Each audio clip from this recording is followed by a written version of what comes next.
샬롬! 우리는 모두 예수님의 십자가 아래서 하나님의 백성이 된 사람들입니다. 그러기에 성도는 서로 다르더라도 사랑할 수 있습니다. 오늘 내가 누구인지 기억하며 사랑하고 섬기는 하루 되기를 바랍니다. 오늘 우리에게 주시는 하나님의 말씀은 시편 87편 말씀입니다. 제87편 고라자손의 시 곧 노래. 그의 터전이 성산에 있으며 여호와께서 야곱의 모든 거처보다 시온의 문들을 사랑하시는도다. 하나님의 성이여 너를 가리켜 영광스럽다 말하는도다. 나는 라합과 바벨론이 나를 아는 자 중에 있다 말하리라. 보라, 블레셋과 두로와 구스여 이것들도 거기서 났다 하리로다. 시온에 대하여 말하기를 이 사람 저 사람이 거기서 났다고 말하리니 지존자가 친히 시온을 세우리라 하는도다. 여호와께서 민족들을 등록하실 때에는 그 수를 세시며 이 사람이 거기서 났다 하시리로다.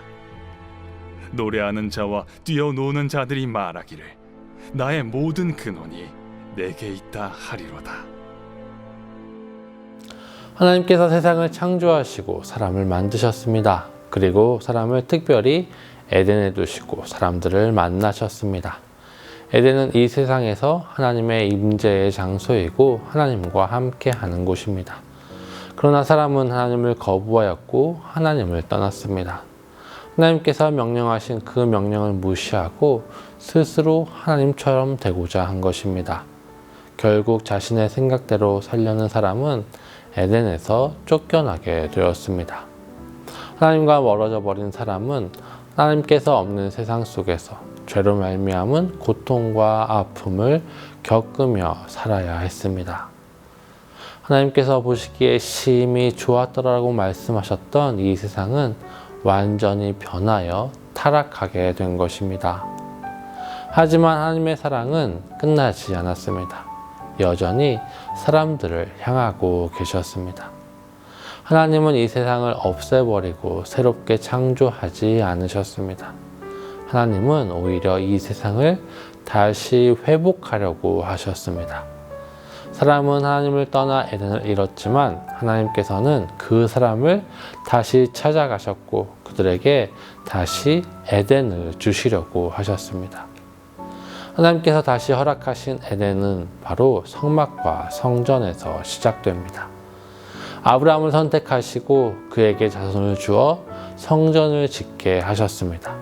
그리고 하나님께서는 그 성전에서 그의 백성들을 만나셨습니다. 이 세상의 모든 것이 죄로 말미암아 타락하였지만 하나님께서는 한 곳을 선택하시고 그곳에서 자신의 백성을 만나기로 하셨습니다. 그리고 그곳을 하나님의 집, 성전이라고 부릅니다. 하나님께서 계시는 곳이기에 하나님의 집이며 하나님께서 계시는 곳이기에 그곳은 거룩한 곳이라고 부르는 것입니다. 하나님께서 다윗에게 성전을 지을 마음을 주셨고 시온산에 있는 예루살렘에 성전이 지어졌습니다. 성전, 예루살렘, 시온산, 바로 이 모두가 하나님께서 특별하게 선택하신 곳입니다. 1절부터 3절의 말씀입니다. 그의 터전이 성산에 있으며 여호와께서 야곱의 모든 거처보다 시온의 문들을 사랑하시는도다.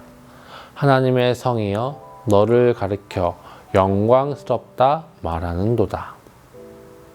하나님의 터전, 즉 성전이 시온산에 있고 예루살렘 성에 있습니다. 하나님께서는 이곳을 특별하게 생각하십니다. 하나님께서 이스라엘을 선택하시고 이스라엘 백성들에게 땅을 주셨는데 그 땅 중에서 특별히 시온을 사랑하신다라고 본문은 이야기합니다.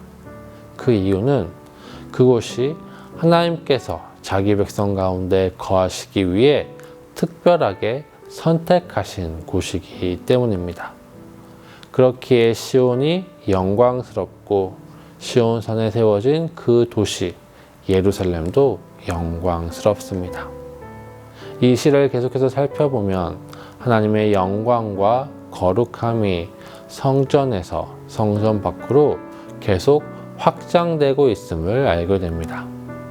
하나님께서 임재하시는 곳은 성전이지만 시인은 하나님께서 모든 땅 중에서 시온산을 사랑하셨고 예루살렘을 영광스럽다라고 말씀하시며 시온산과 예루살렘을 특별하게 묘사하고 있기 때문입니다. 그리고 4절에서 6절을 보면 그것이 모든 세계로 확장되고 있습니다. 나는 라합과 바벨론이 나를 아는 자 중에 있다 말하리라.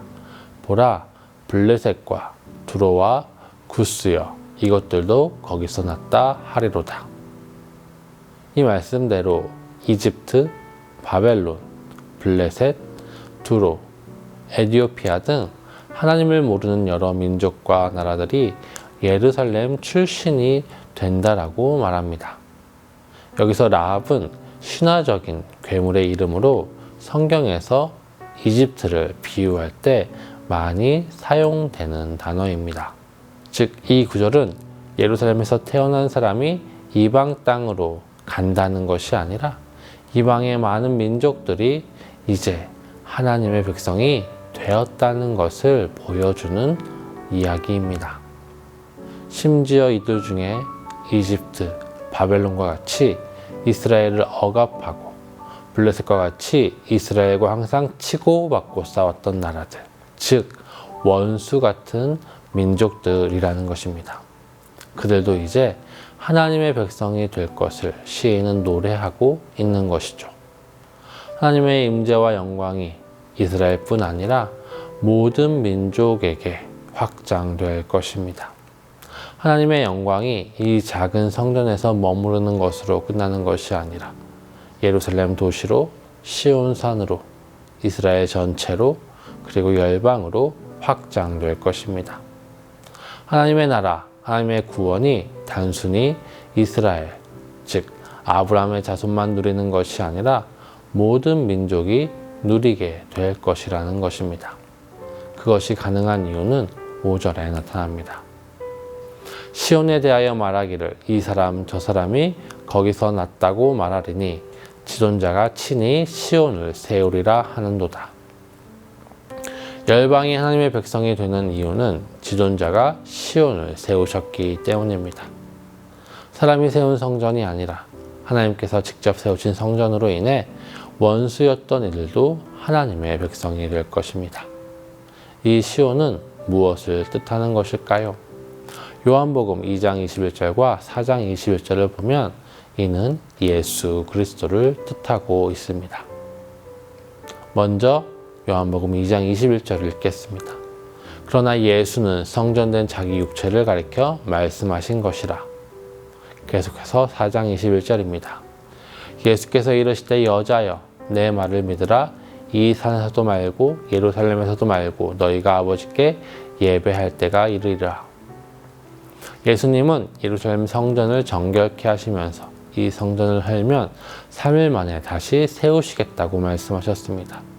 그리고 그것에 대해 요한 사도는 바로 예수님이 성전 되신 것을 말하는 것이라고 우리에게 설명해 주었습니다. 또 4장에서 예수님은 사마리아 여인과의 대화에서 시온산이 있는 예루살렘에서가 아니라 다른 곳에서 예배할 때가 올 것이라고 말씀하셨습니다. 이제 사람은 영과 진리 안에서 진정한 시온이시고 성전이신 예수 그리스도와 성령 안에서 하나님을 예배하게 될 것입니다. 예루살렘의 성전이라는 장소에서 하나님을 예배하는 것이 아니라 그 예루살렘 성전이 상징하는 진정한 성전이신 예수 그리스도 안에서 그를 영접한 사람은 그가 누구인지 상관없이 하나님의 백성이 될 것이고 하나님을 만나게 될 것입니다. 그래서 시인은 마지막에 이렇게 고백합니다. 7절입니다. 노래하는 자와 뛰어노는 자들이 말하기를 나의 모든 근원이 내게 있다 하리로다. 하나님의 은혜로 하나님의 백성 된 자들은 누구입니까? 구원의 기쁨을 누리는 자는 누구입니까? 바로 시온으로부터 나온 사람, 예수 그리스도로부터 온 사람, 구원받은 우리입니다. 우리의 생명, 우리의 근원은 바로 시온산, 즉 예수 그리스도께 있습니다. 예수님으로 말미암아 우리가 하나님께 다시 나올 수 있었고 새로운 생명을 얻을 수 있었습니다. 우리는 하나님께서 다시 회복하시는 세상, 회복된 삶을 살 수 있게 되었습니다. 오늘 본문은 우리에게 하나님의 원대하신 구원의 계획을 보여주며 우리가 누구인지를 기억하기를 바랍니다. 우리는 오직 하나님의 은혜로 하나님의 백성 된 사람입니다. 하나님께서 세우신 시온, 즉 예수 그리스도로 말미암아 새로운 생명을 얻게 된 사람들입니다.